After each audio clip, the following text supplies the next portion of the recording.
ஆனால் இப்போ கூட நான் வாடா போடாங்க கூப்பிடுவேன். எங்கள் ஹஸ்பண்டு கூப்பிடும்போது வாயா போயான்னு கூப்பிடுவார்.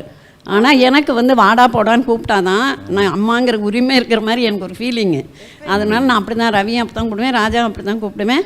ஆனால் என் பொண்ணு அம்மான்னு கூப்பிடுவேன், அவளை பாடி பொடியெல்லாம் கூப்பிட்டதில்லை. ராஜாவை ராஜப்பான்னு சொல்லுவேன். ஆமாம் ராஜப்பான்னு. என் பொண்ணு பேர் ரோஜா, ரோஜிம்மான்னு சொல்லுவேன். ரவியை மட்டும் ரவிக்குட்டி சொல்லுவேன். ரவிக்குட்டி. ஆமாம் சின்ன பையன்னு சொல்லிட்டு. Rajappa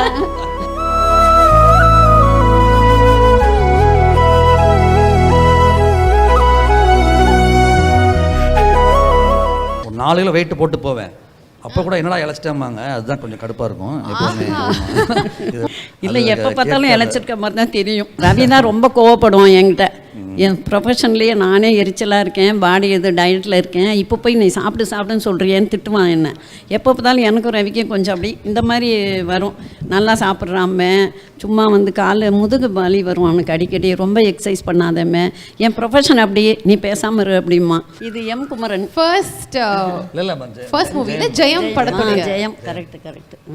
first take. சோ மூணு பேருமே வந்து ஃப்ரேம்ல இருக்காங்க, அப்பா அண்ட் ரெண்டு சன்.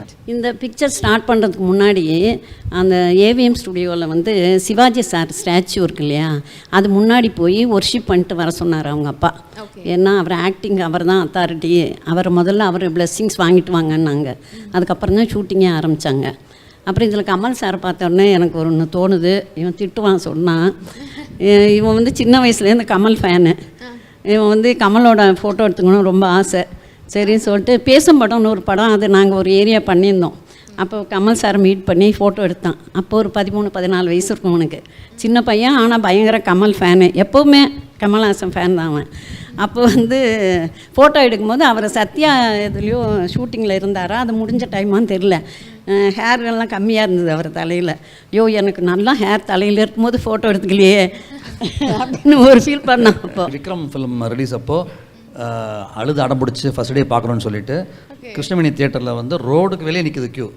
நானும் அம்மாவும் என்னை கையில் பிடிச்சிக்கிட்டு என்னை க்யூவில் நின்று டிக்கெட் வாங்கி கூப்பிட்டு போனாங்க.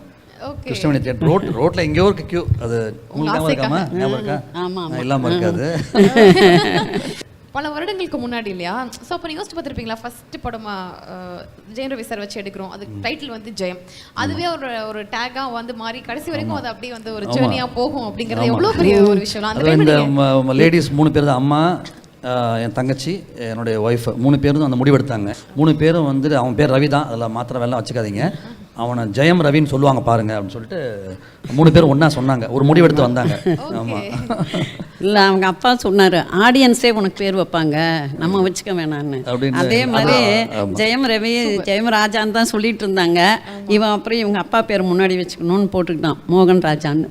ரவுடின்னு சொல்லுவாங்க அம்மா அவனை, நான் ரவிடி அப்படிம்பா, அதையும் சொல்லுங்க. ஆமாம் அது ஆல்ரெடி சொல்லிட்டேன். அதனால பழைய பச்சை தான் இருந்தாலும் சொல்லணும். ஆமாம்.